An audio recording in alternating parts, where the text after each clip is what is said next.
ছাত্ৰীসকল আজি আলোচনা কৰিম হাফ ইয়াৰলি এক্সামিনেশ্যন 2022-23 ক্লাছ 10ৰ বিজ্ঞানৰ প্ৰশ্ন আলোচনা কৰিম যেটো ছয়মাইলৰ পৰীক্ষা আহি আছে এনেকুৱা ধৰণৰ প্ৰশ্ন আহিব পাৰে চাবা মোট নম্বৰ থিওৰিত আছে 90 মাৰ্ক আৰু প্ৰেক্টিকেলত 10 মাৰ্ক থাকিব চাবা গ্ৰুপ এ দিয়া আছে তলৰ প্ৰতিটো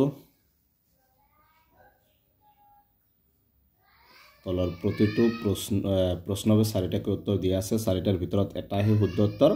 উত্তৰটো বাছি ওলাব লাগে তে আছে 20টা আছে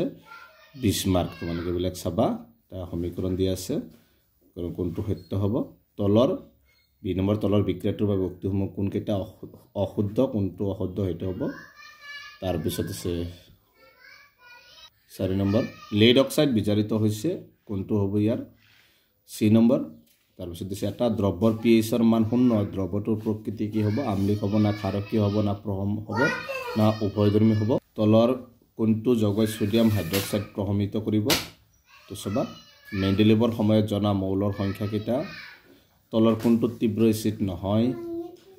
জি নম্বৰ 2 নং বৰ্গৰ এটা মৌল x 17 নং বৰ্গৰ এটা মৌল y লগত বিক্ৰিয়া কৰি এটা যৌগ গঠন কৰে যৌগটোৰ সংকেত কি হ'ব লিখিবা তো কোনটো হ'ব তাৰপিছত উত্তল দাপন উৎপন্ন কৰা বিবৰ্ধন সদায়ে একতকৈ কম একতকৈ বেছি শূন্য একৰ সমান তলৰ কোনটো হ'ব লিখিবা তাৰপিছত এনেকুৱা প্ৰশ্নবোৰ তোমালোকে চাবা মই দেখাই আছো মাতি দিওঁ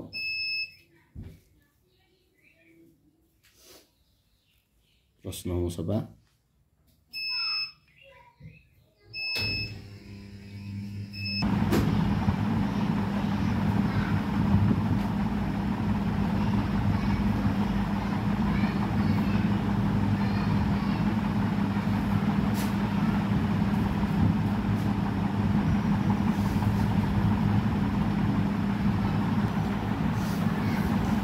তাৰ পিছত দিছে সমহস্ত অংগৰ এটা উদাহৰণ লিখল কোনটো হবে লিখিবা তাৰ পিছত যদি বিজনীয় গাঁথনি হয় এনেকুৱা ধৰণৰ প্ৰশ্ন আছে এনেকুৱা ধৰণৰ প্ৰশ্ন চাবা কোনটো সত্য হ'ব তোমালোকে লিখিবা 4টা অপচন দি আছে এতিয়া 20টা গল এতিয়া আছে গ্ৰুপ বিৰ চাবা তলৰ প্ৰশ্নবোৰ উত্তৰ লিখা এইবিলাক প্ৰতিটো 1 মাৰ্কৰ 25টাই আছে 25 মাৰ্ক এইবিলাক কোশ্চেন চাবা পিছৰটা চাবা উত্তৰ প্ৰশ্নবোৰ চাবা তোমালোকে মাৰ্কৰ প্ৰশ্ন বিলাক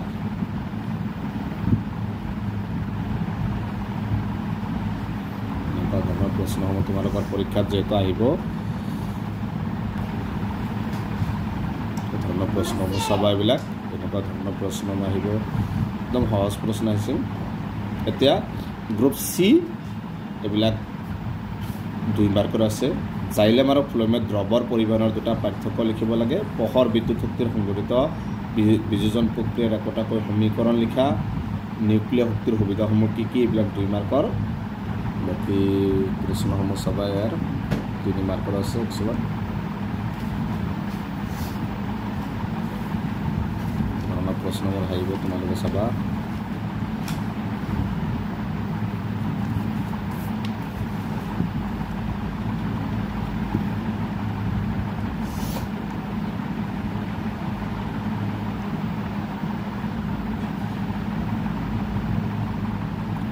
চৈধ্য নম্বৰ এটা মৌলৰ ইলেক্ট্ৰনিক বিন্যাসটো এইটো হলে ইয়াৰ আধুনিক পৰ্যায়িত তালিকাত বৰ্গাৰ পৰ্যায়ত কি কি উল্লেখ কৰা মৌলটোৰ নাম কি এইবিলাক লিখিবা তোমালোকে তাৰ পিছত আছে 15 নম্বৰ 16 নম্বৰ আছে এইটো 2 মাৰ্ক আছে তাৰ পিছত 17 নম্বৰত আছে 3 মাৰ্ক 18 নম্বৰত আছে 2 মাৰ্ক তাৰ পিছত 19 নম্বৰত দিছে 2 মাৰ্ক আছে তাৰপিছত 20 নম্বৰত দিছে এটোটো 2 মাৰ্ক আছে নেক্সট দিছে অবতল দাপন এখনে ইয়াৰ সন্মুখত 10 সেন্টিমিটাৰ দূৰত্বত ৰখা বস্তু এটাৰ 3 গুণে বিবৰ্ধিত সৎ প্ৰতিবিম্ব গঠন কৰে প্ৰতিবিম্বটোৰ অৱস্থা নিৰ্ণয় কৰা এটা আছে 3 মাৰ্ক নাইবা এটা দি আছে এটো সব নাইবা দি আছে যেটো তোমালোকে লিখিব পাৰিবা 22 নম্বৰ মেন্ডেলিভৰ পৰ্যায়িত তালিকাৰ যিকোনো দুটা আহোৱা লিখা ইয়াত 2 মাৰ্ক আছে আভ্যন্তৰীণ মূল্যায়ন এটো আছে 10 মাৰ্ক আছে গতিকে এটা আছিল ক্লাছ 10ৰ বিজ্ঞানৰ প্ৰশ্ন গতিকে আজি ভিডিওটো এখানেই